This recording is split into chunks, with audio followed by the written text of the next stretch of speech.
So the Browns won over the Jacksonville Jaguars, but before I even talk about that, the Cowboys lost. Bad. It makes the Browns' loss maybe look worse. I don't know. That's up to you to decide. But the Cowboys lost really bad. They were awful defensively. You can't really put it on Dak Prescott. He converted a lot of the time and got scoring drives going, especially for field goals, and that's important too to take note of. The New Orleans Saints drilled the Dallas Cowboys, and the Dallas Cowboys were awful. The Dallas Cowboys season is now in question. The Dallas Cowboys are overhyped. The Dallas Cowboys aren't contenders. I don't want to talk about the Cowboys. I want to talk about the New Orleans Saints.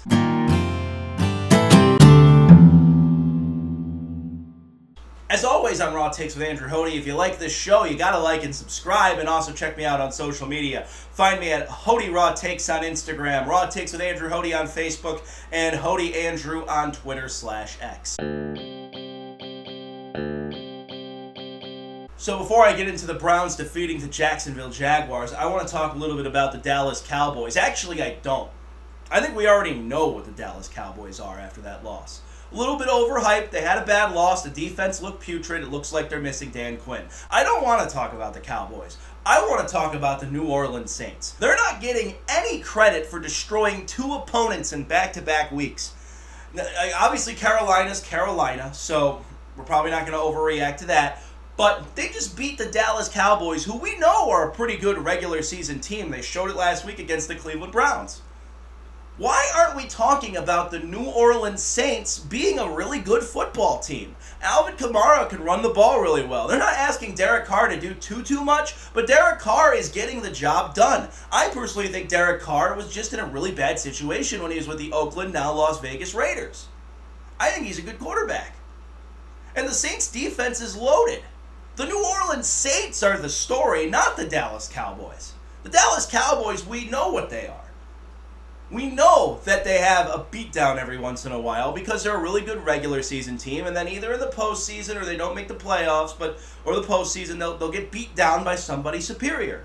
That's what the Cowboys are. They're inconsistent. That's just the Dallas Cowboys. Why are we talking about the Dallas Cowboys in the national spotlight and not giving the small market New Orleans Saints a ton of credit for putting together a really good football team? I get it. It's the post-Drew Brees era, and New Orleans is a small market. But they deserve some love, too. The New Orleans Saints came out in that game and smacked the Dallas Cowboys, who are coming off a really good win, by the way. And we don't know if the Browns are good or bad yet either, because Deshaun Watson looked a lot better. So who knows? It's the NFL. But the New Orleans Saints got two really good blowout victories. That needs to be talked about. Tampa Bay is looking really good, so I get it. It's probably going to be a competitive division. After yesterday, the Atlanta Falcons coming back on the Philadelphia Eagles the way they did. That was a signature moment. Atlanta's probably going to be competing for the division. But, I mean, New Orleans blew out two opponents in back-to-back weeks. One we think is a pretty good football team. The other is terrible. I get it. Carolina stinks. But Dallas doesn't. Dallas was awful defensively in that game. You could honestly blame the Browns' inept offense for losing that game to the Dallas Cowboys, more so than you could blame New Orleans' defense, because New Orleans' defense shut down the Cowboys' offense, who we think are pretty good. But the Dallas Cowboys' defense is clearly missing Dan Quinn. Clearly. Not very good outside of Micah Parsons. And the New Orleans Saints exposed it. Because the New Orleans Saints are a really good football team. So the story has to be that the New Orleans Saints, with Derek Carr, Alvin Kamara, ran the football down their throats. Passed the football down their throats. Kubiak, already a hot coaching candidate from the Kubiak-Shanahan tree. Look at what the New Orleans Saints are stacked and loaded with. That's a playoff team. I can already tell you it's a playoff team. I picked the New Orleans Saints to win this division. That's a playoff team on paper. And it should get them to at least a wild card spot, possibly the NFC South title. I still picked them to win the NFC South in the offseason. I think they're going to do that. I do think Dennis Allen is on the hot seat, and he needs to win this year or at least get to the postseason. And I think he will. Because I think the New Orleans Saints are that good. But we need to give them the credit they deserve. They came out and smacked the Cowboys hard. The Cowboys didn't get that easy, inept offense that the Cleveland Browns had. They got a New Orleans Saints offense that's clicking on all cylinders who know what they are. Now, where the New Orleans Saints, in my opinion, lack a little bit is they don't have the star talent at wide receiver. You look at Atlanta, they got a Bijan Robinson. We know what Kyle Pitts can do. Atlanta's got weapons. You look at Tampa Bay, they have weapons too that Baker Mayfield has. You have Mike Evans, you have Chris Godwin. To the weapons department, maybe not the greatest, but the defense is loaded and they can run the football well with Alvin Kamara. Alvin Kamara didn't just pick up and leave when Drew Brees did. Drew Brees retired, had his day, had a great career, but Alvin Kamara stayed there. And Alvin Kamara, of course, is still young, more so middle-aged now for a running back, but younger enough where you can expect him to have some prime years left in his career. I think the New Orleans Saints are in really good position to take control of the NFC South this year, get to the postseason, possibly win a playoff game. And as I said, Derek Carr was subjected to terrible everything in Oakland and Las Vegas. This is his chance to prove how good of a quarterback he is. This could be like a Matthew Stafford to Los Angeles situation, where he's given a good team around him, a good culture. The Saints, since 2006 when Drew Brees got there, their culture has flipped 360 degrees, completely. New Orleans is the real deal. I think we need to talk about that more. The Dallas Cowboys, I think we already knew that this was a possibility, that they were going to lose really badly and the overhype was going to be in complete disarray. And which it is.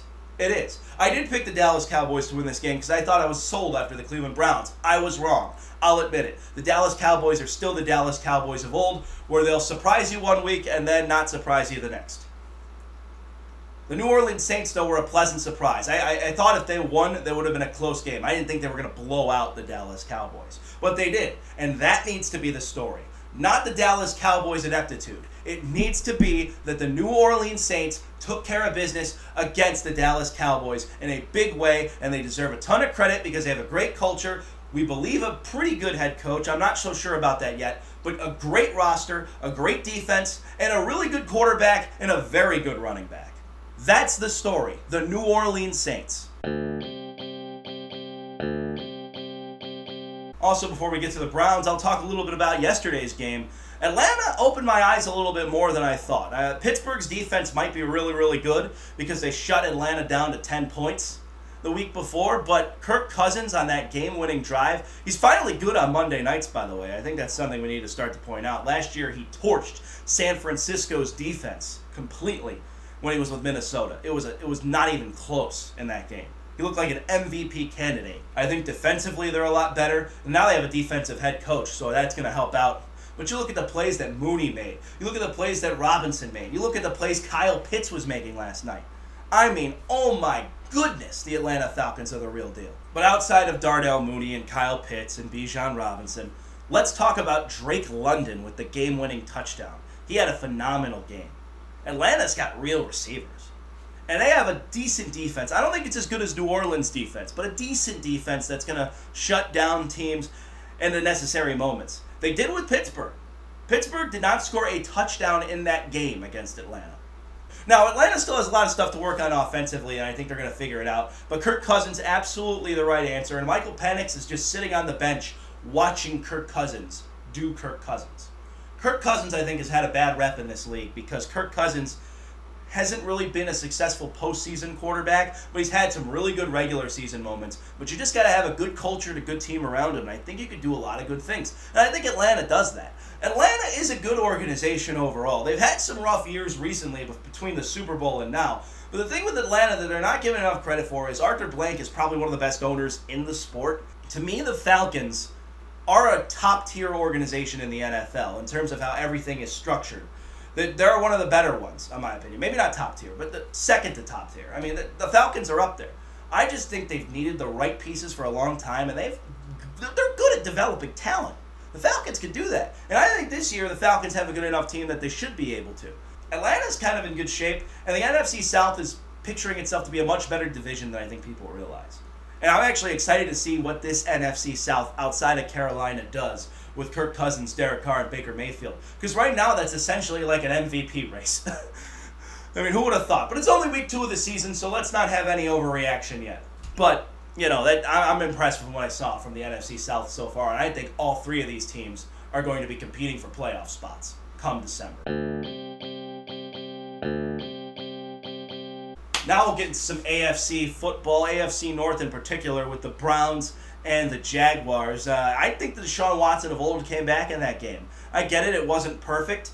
He did have some incompletions, but I honestly don't put a lot of them on him. I think there were some catches that should have been made by some of the receivers that weren't. I also think his mobility is electric. It's exciting. It's fun. Deshaun Watson essentially ran for that touchdown. That was all him on that opening drive. And honestly, the offense didn't have the ball much in the second half. The defense was on the field for quite some time. And the Browns defense still did what they had to do. They essentially were coming very close to getting a game-winning safety. It wasn't a game-winning safety, but it was very close to being so. I think the Browns' penalties were a big problem, though. When you look at the offensive line, Joel Bitonio and Ethan Posick getting called for a combined, I believe, 4 or 5 holding penalties. That's absurd. Those are 2 veterans in this league. Joel Bitonio is a staple for the Browns. And you're getting holding penalties? And you could say Deshaun Watson's mobility and how he plays football with his legs, fine. That's unacceptable when you're a veteran. The offensive line could have cost us that game, and they're very lucky they didn't. Very lucky they didn't. It also shows that the Jacksonville Jaguars clearly have some problems finishing games or even trying to come back into games like they did on Sunday. I think Doug Peterson is right now currently on track to be the first NFL coach fired this season. If Jacksonville continues on the path they are, this is not looking good for them. And if you look at the way the Houston Texans are playing football, that's getting kind of scary. Because Houston looks like the real deal. I picked Jacksonville to win this division because I thought Houston would have to face some more adversity this year. And Houston hasn't played any of the really tough opponents yet, so I'm not going to go that far. But right now, I'll tell you what, I'm more sold on everything Houston's doing than anything Jacksonville's doing. Trevor Lawrence, yes, I actually believe in him more than any other player on the roster. He's got it. But there are some significant flaws with the Jacksonville Jaguars watching them in these first 2 weeks of the season. And honestly, I think it comes down to coaching. Doug Peterson, if you look outside of his Super Bowl year, he has never had a season where he's won more than 9 games. Only 1 double-digit winning season. 1. Now, he has playoff wins. He has a Super Bowl, so he's clearly a good NFL head coach, but I'm not convinced he's a great one. And the only way to convince me that he's a great one is to take the Jacksonville Jaguars as currently constructed and figure it out. Get back on track after an 0-2 start.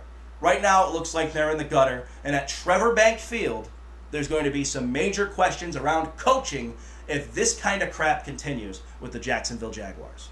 But for the Browns, Kevin Stefanski, I think, called a really good game. I think the defense got the job done for the most part. If there's anything I'm really mad at about the Browns this week, it's absolutely the offensive line. And maybe it comes down to missing Bill Callahan. It might. Because I didn't see a very disciplined offensive line on the field on Sunday.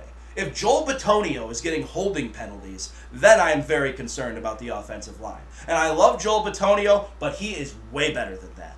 And I think he knows it. And I think everybody else on the offensive line does too. DeJuan Jones had a better game. I'm not going to harp on him too hard, but still, that line and the holding penalties that were coming out, flags like mad. Get it figured out, get things back on track. But Deshaun Watson made plays on his legs. He threw the football pretty darn well, in my opinion. He only threw for about 186 yards, but it was good enough where he moved his legs and he got drives going. I mean, they took about a 7-minute drive, I believe, in the first drive of the game on offense. That was insane. And the Browns kind of figured it out with him. I still think Deshaun Watson's got some gas in the tank. I know we have some of the overreaction stuff going on from week 1. Who knows if he'll keep up, but you have the Giants and the Raiders next. There is an easy path to get to 3-1, but looking at the Raiders beating the Baltimore Ravens, that looks like a really feisty team, and I can't wait to get to the Raiders here in a little bit. But for me, the Browns right now, they just got to focus on getting that offensive line better. Deshaun Watson needs to keep doing what he's doing. And obviously the stuff going on off the field for Deshaun Watson right now, we'll figure out how that gets handled at a certain point, but right now let's just enjoy the ride. Hopefully Deshaun Watson is on an upward trajectory moving forward, and the Browns are able to win some ball games. If I'm a Cincinnati fan, I'll say I'm happy as a Browns fan that Cincinnati's kind of buried right now, but what a game that was. There was a lot of penalties that shouldn't have been called, in my opinion. Clearly officiating problems. I think the Bengals proved to be a lot better than they were against the New England Patriots. They were a no-show against the New England Patriots, but they showed up and really tried to beat the Kansas City Chiefs, and they just couldn't. Kansas City is currently constructed, might go 17-0. I'm not even kidding. I'm really interested to see the first matchup that they have with C.J. Stroud, though, because I think that might be a battle. But Kansas City, right now, is currently constructed, might go 17-0 after some of those bogus penalties I saw. Now, I'm not blaming the refs for the reason the Chiefs won. The Chiefs were the better football team on the field on Sunday. But they have a lot of things go their way. A lot. I mean, a lot. So, if I'm Kansas City, I'm essentially already just cruise controlling my way to the postseason. Because we know how good they are. We know that they're the best coach team in the NFL. We know that they have the best quarterback in the NFL. And we know they have the best tight end in the NFL. And the best culture and the Super Bowl wins. And a very good defense that really got into Joe Burrow's head late in that game. So Kansas City right now is currently constructed, might go 17-0 and win the Super Bowl. They might. I'm not saying they're gonna. But if I'm Kansas City right now, I'm just cruise controlling the season. We already know what they are. We already know they're going to be there. Just keep cruise controlling. You have the most talent out of any team in the NFL, and we know they're a sure thing. I don't think there's a darn team in the NFL we know is a sure thing outside of the Kansas City Chiefs.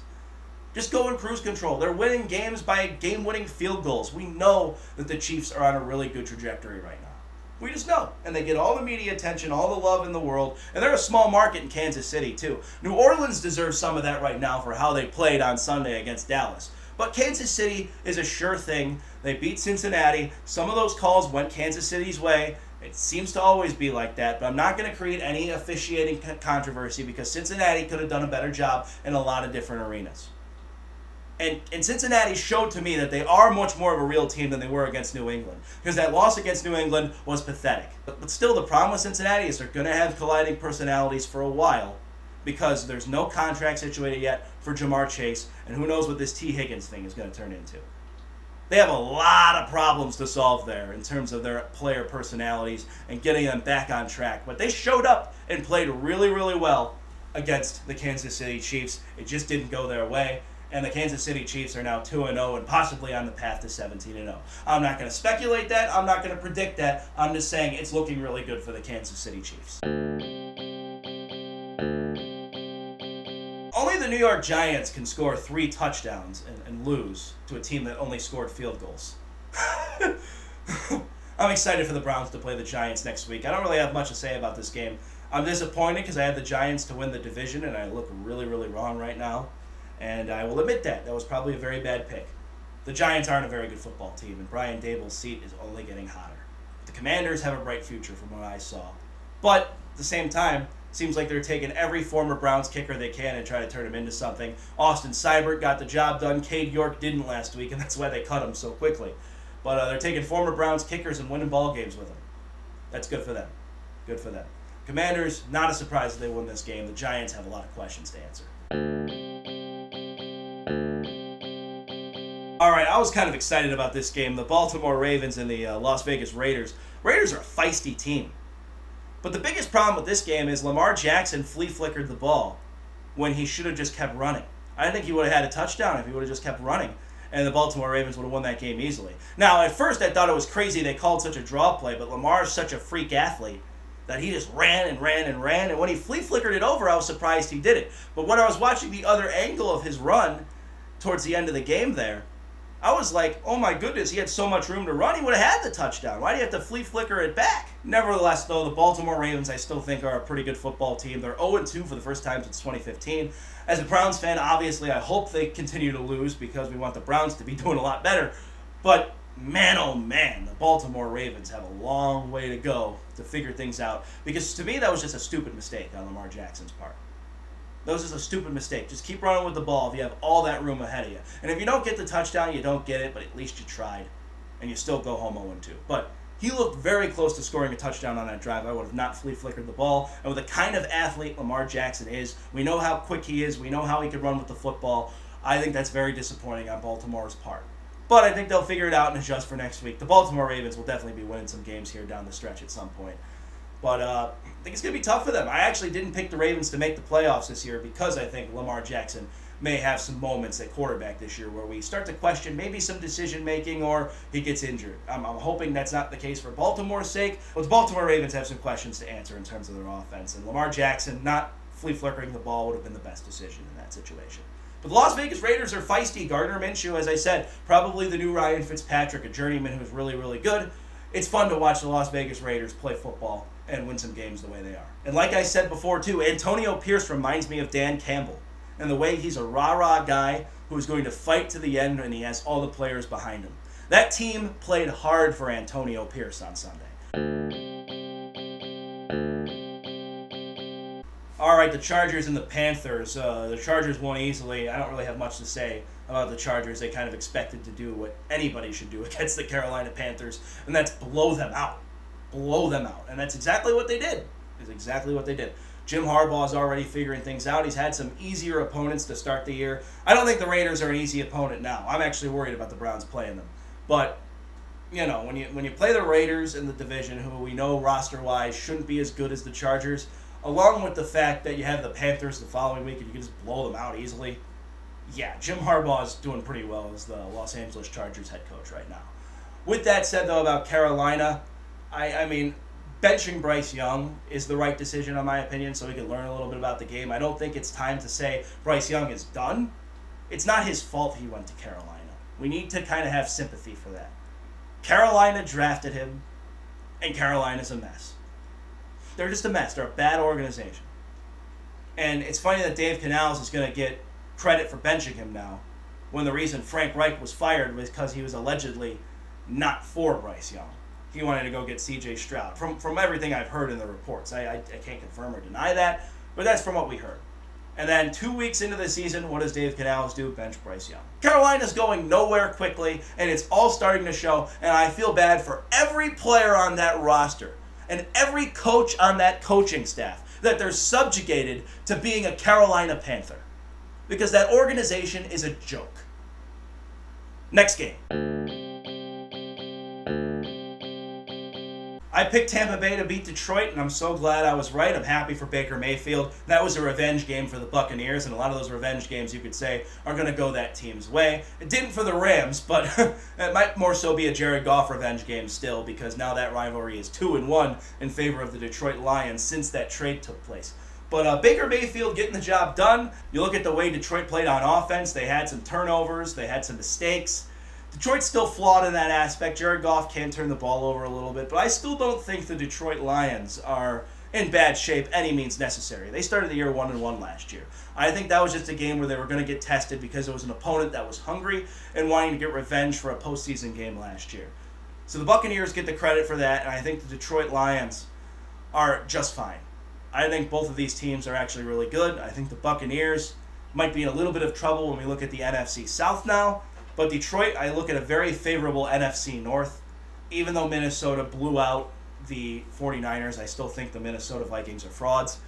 Chicago did not impress me at all against the Houston Texans one bit. And Green Bay, I think, is going to be good with Jordan Love coming back into the picture soon. But still, Green Bay's got some flaws on their roster. I still think Detroit's going to continue to roll. For me, I think that was just a really good game for the Tampa Bay Buccaneers and a statement they need to be made. A statement that needed to be made. Especially for Baker Mayfield. I think that was a statement win, and the Tampa Bay Buccaneers now are going to be on a very good upward trajectory, on my opinion. But they still may struggle because the New Orleans Saints and the Atlanta Falcons are in that division. Still early in the season. It's week 2.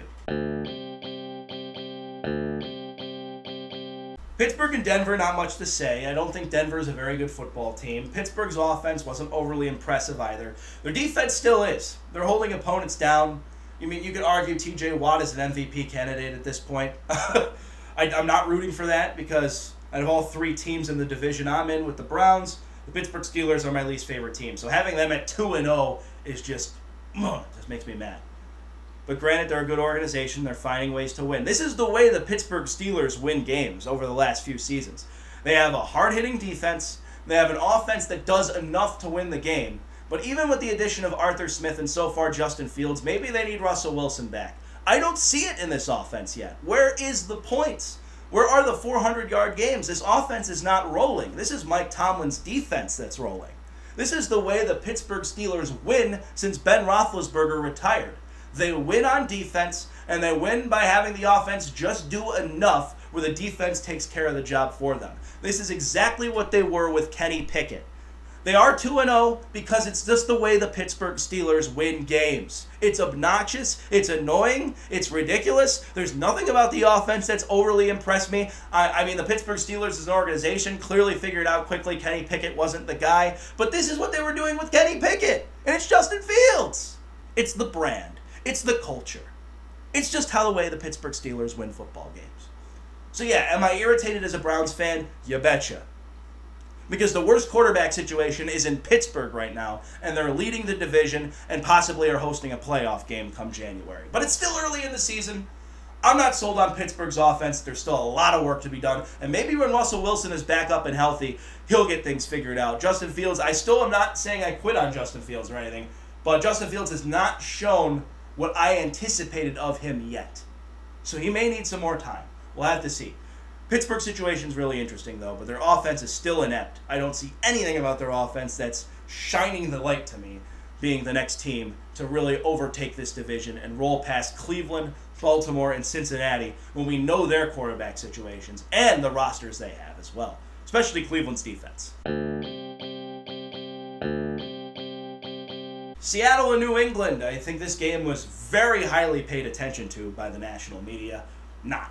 But Seattle getting the win here. Geno Smith has proven me a little bit wrong. I thought with no Pete Carroll, he was not going to be the same Geno Smith we saw the last couple of years, but he's proven me wrong so far. He's had some very good football games. I'm excited to see what Seattle does moving forward. For me personally, though, I mean, New England just kind of is in a boat right now of themselves. They don't really know who they are, and so they're going to try to figure it out. I'm glad they got a win against Cincinnati, but there's still a long road to go for the New England Patriots moving forward. All right, Sam Darnold, a possible MVP candidate after he threw that bomb to Justin Jefferson to score the touchdown. I picked Minnesota to upset San Francisco because Sam Darnold knows the Kyle Shanahan system very well, so he's probably played against that defense enough in practice to know how to get the best of them. Now, Kirk Cousins also had San Francisco's number last year, so San Francisco may just have something going on with the Vikings right now where they can't figure them out. Right now, the Vikings are getting the job done against San Francisco. I still don't think they are going to be a playoff team with Detroit and Green Bay in that division, but it's fun to watch them start really well this season. I think that's great for Sam Darnold. It may put him as a top-tier backup in the league. It's putting some good film on tape for him. And the Vikings still have enough offensive weapons, but I still don't trust that defense long-term. But it's good to see Minnesota start off the season as well as they have. San Francisco, I think, will be just fine in the long run. What did I say? Marvin Harrison Jr. has arrived. I didn't expect the Rams to get blown out the way they did, but the Rams historically struggle with Arizona. Arizona, to me, is not a good football team, but they can be a very good, okay football team. They're an okay football team. But Marvin Harrison Jr. has arrived. I think people are sleeping on the fact Kyler Murray, at his best, is an average quarterback, or at least an above-average quarterback. I personally don't believe in him. But Kyler Murray, in my opinion, just needs to do enough to get the ball to Marvin Harrison Jr. and let him handle the rest. Arizona could be a team that's feisty this year. I don't think they're going to make the playoffs, but they could be competitive. And it's only week 2, so no overreaction there. But I was not surprised that Arizona's offense exploded the way it did this weekend. Tennessee and the New York Jets. Aaron Rodgers getting his first win as a Jet. Tennessee is just awful. It seems like there's a disconnect with Will Levis and Brian Callahan already. Their offensive line play is better because of Bill Callahan from what I saw on film. I think the Jets defense did a good job shutting down the Titans the other day. But the Titans were in that game to the very end. But still, the Titans just don't feel like a good football team at all. I'm not surprised by the Jets getting the win, and I think they start to figure things slowly out with Aaron Rodgers at quarterback. Bears and the Texans. Not surprised by the Bears at all. Caleb Williams did not look very good in that game. He threw for a lot of yards, more than he did the first week, but nothing really impressed me about how Caleb Williams was playing. He's a rookie, so I'm not trying to get him that hard with that kind of stuff. But, Caleb Williams, to me, I think is a bust. I just do. I do not believe that he's going to be a great quarterback for the Chicago Bears. But I don't want to blame directly Caleb Williams for that. I blame the organization as a whole. With that being said, though, let's talk about the story in this game. Not Chicago, it's Houston. Houston looks like a Super Bowl contender. They were in that game all the way through. And a matchup we need to be excited for is how the Houston Texans play the Kansas City Chiefs. That could be a game where the Houston Texans stun the world and upset Patrick Mahomes and Travis Kelce. I'm rooting for that. I'm hoping it happens. Will it happen? I don't know. But you look at the way the Houston Texans played football with Stroud running the offense as though he's been in the league for 5 years. That's how good C.J. Stroud looks. He already has a playoff win under his belt, and he hasn't even played a full second season yet. That's the story. And DeMeco Ryans is an excellent head coach. I watched his press conference after the game. Oh my God, great stuff to say. He clearly knows what his players are up to. He clearly has a good idea of how he's going to turn this defense around too. DeMeco Ryans, in my opinion, is possibly a head coaching candidate for Coach of the Year this year, if things keep continuing the way they are with the Houston Texans. Everything I love about the Texans so far, I cannot argue it. They're in really good position. With that being said, it's because my Browns essentially gave them all those picks, but the Browns are also in an okay position right now, so I'm not panicking about my Browns. But it's fun to watch the Houston Texans play football, and they really handed it to the Chicago Bears the other day. It was still a close game, 19-13, but the guy in control of that offense was C.J. Stroud. Caleb Williams, still a rookie, so I'm not going to get him too hard, but I think the Bears are going to look back and realize what a mistake they made. All right, the Indianapolis Colts and the Green Bay Packers. Malik Willis getting a win for the Packers. Impressive. He's been around the league enough now where I think he could be a solid backup, and which he was. But to me, I think the Indianapolis Colts really just laid an egg here. I think with no Jordan Love, they should have had no problem beating the Green Bay Packers. After what I saw last week against the Houston Texans. So was that just a fight because it was a divisional game? Or are the Indianapolis Colts not the real deal? I don't know, because I do believe in Anthony Richardson. I believe in what Shane Steichen is doing as the head coach in Indy. But the Indianapolis Colts need to do a lot better job. That was kind of pathetic on their part, to let Green Bay win the way they did. It's still early on in the season. I still saw flashes of the Colts, though, last week against Houston, where I believe they're a good team. But they definitely have some defensive personnel issues, and I think they need to figure it out. And the Colts can run the football, too. That's why I'm not willing to jump off the Colts bandwagon, per se, yet, but the Colts still have a lot of work to do in terms of improving that roster and getting back on track. Because they shouldn't be losing to Green Bay like that.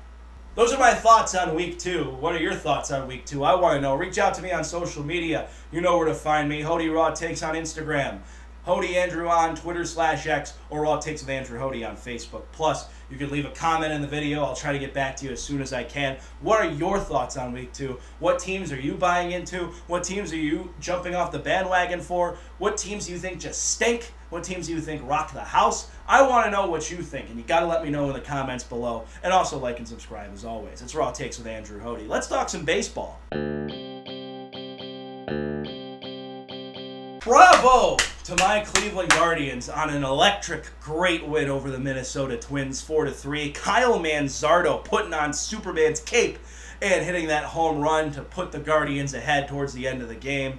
And now the Guardians are still in the driver's seat in the AL Central, and now it's a 5-game lead. But they just got to take this series against Minnesota. Bury the Twins even more, even though it would be really hard for the Twins to catch up at this point anyway. Kansas City losing to Detroit 7-6 yesterday. That's going to bury Kansas City down a little bit more to 5 games. The Guardians' magic number shrinking now for the postseason. At least the division, I think, is still a little bit bigger. But the Guardians are in prime position right now. And you just look at how they did it offensively yesterday with Kyle Manzardo, with no Steven Kwan. Angel Martinez is stepping up to the plate. I mean, he was 3 for 4 yesterday as the leadoff hitter. That's better than anything Steven Kwan gave us in August, to be quite honest with you. So I'm glad Angel Martinez has stepped up, filling in for Steven Kwan. Obviously, we want Steven Kwan back, and I think it's just a little bit of a slump for him. He'll be just fine long term. But still disappointing for Steven Kwan. Angel Martinez went 3 for 4 last night and helped us win a ball game. Kyle Manzardo, obviously the hero. Josh Naylor getting a hit, a big-time hit in a much-needed position. Lane Thomas came back down to earth a little bit, but Lane's been doing so much for us. It's fine. I'm not going to harp on it too much because Lane Thomas, I was very wrong on him since the beginning of August. And I want to apologize to him for everything I said about how bad of a trade it was because it's paying off right now. And pitching-wise, Matthew Boyd struggled. We got to acknowledge that. That was the worst game Matthew Boyd played as a Cleveland Guardian. Now, I think it was fluky. I think he'll get back on track the next game. But we got to harp on Matthew Boyd for being as terrible as he was 2 for 2/3 innings. Matthew Boyd's a lot better than that from what we've seen. I'm starting to be sold on him as a pitcher. But he straight out was garbage in that 3rd inning. Matthew Boyd's got to get back on track. I think he will. I'm not going to harp on it too much. The bullpen carried us the whole way through anyway. Those were the only 3 runs allowed by the Guardians the entire game. And that's the big thing with the Guardians in a postseason series. If it gets late in innings and you already have a lead, the Guardians' bullpen is just going to shut you down. Come postseason time, depending on who the opponent may be, will they have the batters at that time to be shut down, or will the Guardians finally start to learn to intentionally walk batters like Aaron Judge and Bobby Witt Jr.? Who knows? But granted, it's looking good for the Guardians overall in terms of their bullpen appearance. But Matthew Boyd playing like he did yesterday scared me a little bit because he's supposed to be one of the aces of this rotation. I mean, that's not saying much because it is Matthew Boyd. And he's not an ace. He's no Shane Bieber, but we don't have Shane Bieber. Matthew Boyd needs to be the guy that we saw in every other game this year. I'm not going to harp on one loss, but that was pretty pathetic on Matthew Boyd's part. Look at the Guardians' remaining schedule, too, after this Minnesota series. This may be the toughest one of the year outside of the last series of the year. It's St. Louis at St. Louis, then you come home to play Cincinnati, and then Houston to end the year. That's a pretty good schedule, in my opinion. Obviously, the Houston series may be tough. Maybe that's fighting for who's second and third in the AL standings. I'm excited to see what takes place for it. I believe I'm going to one of the Houston games. So I can't wait to see what takes place with the Guardians to wrap up the season. I think they have a lot of potential. We got to see what they do in the postseason, obviously. But, oh, man, was that a good win yesterday. Disappointing by Matthew Boyd, but I think we'll figure things out. We should be impressed from what we saw with the bullpen yesterday when you look at the numbers, too. And Clase getting another save. Best closer in baseball. Does it again and again and again. It's just great to see. It's a wonderful sight to watch the Guardians take off the way they're doing. As you look at Kansas City, though, they're getting buried a little bit. Obviously, thanks to the Detroit Tigers, who have been really steamrolling their way through August and September. It's amazing they didn't play this well earlier on in the year, because I thought Detroit had a shot at the division, based on what we saw from them last year. But I also didn't believe in the Guardians or the Royals. They overachieved this year, in my opinion. The White Sox winning 3 games in a row. It's the Athletics and the Angels, but I mean, I only want them to win 3 more games this season. I don't want to see them get 40 wins. I want to see the record of baseball losses take place. So I'm kind of rooting against the White Sox. But I do feel bad for their fans. But they did beat the Athletics, and they did beat the Angels. And they have, I believe, 5 more games against the Angels coming up as well. So the White Sox being bad is kind of helped the AL Central to a degree, but not really, because a lot of the AL Central teams have struggled against the White Sox. And the White Sox have played the Yankees and the Astros well. The Yankees are the only team in baseball to lose to the White Sox by double digits. Isn't it unbelievable? It's unbelievable. But that's baseball. It's a goofy sport. It's 162 games a year. Thank goodness the Guardians swept the White Sox, so we didn't have to make jokes about how they lost the season series to them. Right now, the only season series opponent they've lost is to the Kansas City Royals, and the likelihood of a tiebreaker is pretty rare right now, so it looks like the division may be in good hands with us. With that being said, though, it's not clinched yet, so that Kansas City series in this regular season may come down to the wire. With that said, though, we already have the season series with Minnesota. Let's just keep burying them more and hope the Guardians take the AL Central crown at the end of the year, and let's go to the World Series. Let's hope it happens. As I said before, I'm not predicting that. I don't think the Guardians are even going to get to the ALCS, but we're rooting for it. Let's hope it happens. Go Guardians. That's it for this week's edition of Raw Takes with Andrew Hoty. We'll be back later this week to preview Week 3 of the NFL season, talk a little bit about baseball, college football on the next show as well, and I'll go into some more thoughts about the NBA in a little bit as well, because a nice extension of Isaac Okoro for the Cleveland Cavaliers. I'll have some more thoughts on that on the next edition of Raw Takes. Isaac Okoro, though, is that going to be enough with the Core 4? We'll figure that out. As always, like and subscribe. And also make sure to check me out on social media. Follow me at Hoty Raw Takes on Instagram, Raw Takes with Andrew Hoty on Facebook, and Hoty Andrew on Twitter/X. Have a good one, everybody, and I'm Andrew Hoty. Those are my Raw Takes.